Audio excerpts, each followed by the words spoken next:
Last chapter के and में हमने देखा था नागी रित्सुको के साथ कहीं चले गया था और अब सीन हीरो के श्राइन पे आता है जहाँ पे एरिका, आई और साची तीनों हर बार की तरह न्यू ईयर पे हीरो के श्राइन आए हुए हैं और इस बार वो तीनों स्टाफ एंट्री से आए थे। वो देखते हैं इस बार भी न्यू ईयर पे बहुत सारे लोग आए हुए थे, पूरी सड़कें जाम हो चुकी थी और भीड़ से कुछ लड़के एरिका को पहचान लेते हैं। ये तो अच्छी बात है कि वो स्टाफ एंट्रेंस से गए हुए थे तो कोई भी उन तक नहीं पहुँच सकता था और क्योंकि लोगों ने एरिका को पहचानना स्टार्ट कर दिया था और धीरे धीरे आई को भी, तो वो सब अंदर चले जाते हैं। हीरो एरिका से नागी के बारे में पूछती है कि वो कहाँ है। एरिका बताती है नागी 2 वीक तक होटल में बंद रहने वाला है और ये प्लान उसकी मॉम का है। 2 वीक में नागी के स्टैंडर्डाइज टेस्ट होने वाले हैं और जब तक वो टेस्ट नहीं हो जाते इन 2 वीक नागी होटल में ही रहेगा और स्टडी करेगा। आई कहती है मैं समझ सकती हूँ, एक नॉइजी इंसान के साथ एक ही घर में रहकर कॉन्सेंट्रेट करना मुश्किल होता होगा। हीरो कहते हैं जो उसके साथ बेडरूम भी शेयर करती हो। साची कहती है और जो खाना भी नहीं बना सकती, कपड़े भी नहीं धो सकती और सफाई भी नहीं कर सकती।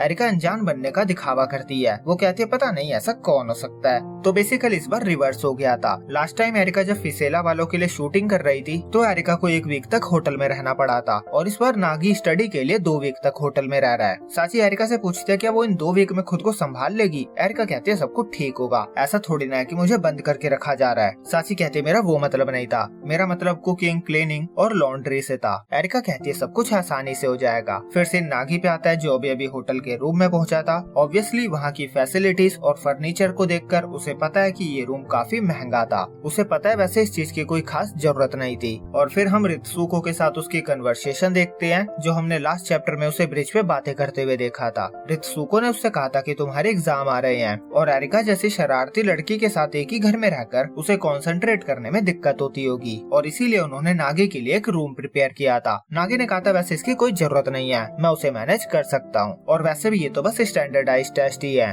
रित्सुको ने कहा था तो क्या हुआ, तुम्हारी माँ होने के नाते मैं जो कर सकती हूँ वो करूंगी। और ये सुनने के बाद तो नागी उन्हें कैसे ही मना कर सकता था, तो इसीलिए वो मान गया और इन 2 वीक वो पूरी तरह से स्टडी पे ध्यान देगा। पर उसे एरिका की चिंता थी जिसे घर के काम तो बिल्कुल नहीं आते। फिर वो टॉप टियर शेफ्स का बनाया खाना खाता है जो कि उसे बहुत ही अच्छा लगता है। उसका मील शेड्यूल प्रॉपर बना हुआ था, दिन में 3 टाइम खाना खाना है और वो भी लग्जरी खाना। इन सब से उसके अंदर एक अलग ही जोश आ जाता है। फिर वो स्टडी करता है। फिर जैसे ही नेक्स्ट मील का टाइम होता है स्टाफ वाले आकर उसे खाना दे जाते हैं। नागी खाना खाता है और 1 घंटे बाद एक्सरसाइज करने चले जाता है क्योंकि वहाँ पे जिम भी था। उसके बाद वो अपने लेविश बाथ टब में जाता है। उसके बाद थोड़ा और पढ़ने के बाद रात को वो फाइनली अपने बिस्तर पे चले जाता है और चैन की सांस लेकर विंडो से खूबसूरत रात का आनंद ले रहा होता है। दूसरी तरफ शाइन में हीरो के डैड की हालत बहुत ज्यादा खराब हो गई थी। हीरो की मॉम उन्हें भर भर के खाना देती है और कहती है फरवरी तक हम बहुत ज्यादा बिजी रहने वाले हैं तो भर भर के खाओ जिससे हम अपनी स्ट्रेंथ को रीगेन कर सके। डैड हीरो से सॉरी कहते हैं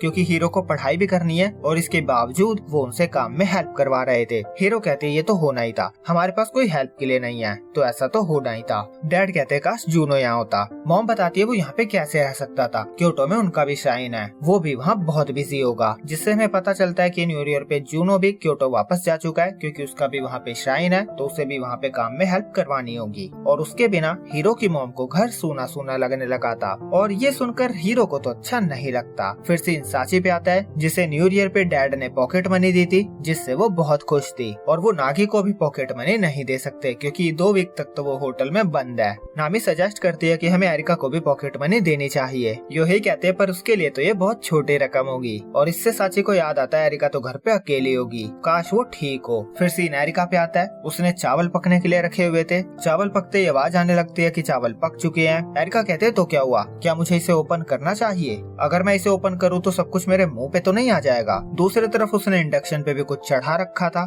जो कि बहुत ज्यादा बॉईल होकर बाहर गिरने लगा था। अब उसे साफ करने के लिए तौलिया चाहिए था, उसे पता नहीं था तौलिया कहाँ है तो मशीन बोलने लगती है जाके बाथ टब से ले लो। एरिका को गुस्सा आने लगता है, वो कहती है ऐसे टाइम पे क्या मैं बाथरूम जाने वाली हूँ। फिर दूसरी मशीन कुछ बोलने लगती है। एरिका कहती है मुझ पे हुक्म मत चलाओ। फिर उसका माइक्रोवेव भी बोलने लगता है। बेसिकली उसका फ्रिज, उसका इंडक्शन, उसका माइक्रोवेव, उसका कुकर, पता नहीं ये नया एडवांस कुकर कौन सा है। वहाँ की सारी चीजें ही AI इंटेलिजेंस वाली थी, जो कि अपना काम करते ही बोलने लगती थी, और इसी से एरिका बहुत ज्यादा परेशान हो चुकी थी। फिर हम रित्सुको पे आते हैं। नागिनो ने मैसेज किया था कि ये कमरा बहुत अच्छा है, मेरे लिए इतना अच्छा रूम प्रिपेयर करने के लिए शुक्रिया। रित्सुको कहती है कितना अच्छा बच्चा है, ये तो मुझे रिपोर्ट भी दे रहा है। वो कहती है नागी को एरिका से दूर करने की जरूरत तो नहीं थी, पर मुझे लगता है अब टाइम आ चुका है। और यहीं पे ये चैप्टर एंड होता है। तो फर्स्ट ऑफ ऑल सोसुके का सच सामने आने के बाद मुझे लगा था कि रित्सुको नागी के साथ मिलकर उसे ढूंढने जाने वाली है, और इसीलिए नागी उनके साथ जा रहा था। पर यहाँ तो कुछ अलग ही मामला था। अब तो ये हर बार का हो गया है। सोसुके आता है, कुछ चैप्टर्स तक रहता है, कोई हंगामा होता है, और उसके बाद सब ऐसे रिएक्ट करने लगते हैं कि कुछ हुआ ही नहीं था। तो आज की वीडियो को यहीं पे खत्म करते हैं। जब तक नागी के एग्जाम्स नहीं हो जाते, जब तक तो स्टोरी में कोई भी ज्यादा डेवलपमेंट देखने को नहीं मिलने वाला है। तो आज के लिए इतना ही। वीडियो अच्छी लगी हो तो लाइक कर दो। मैं मिलूंगा आपसे अगले वीक इसके अगले चैप्टर के साथ। जब तक के लिए बाय बाय।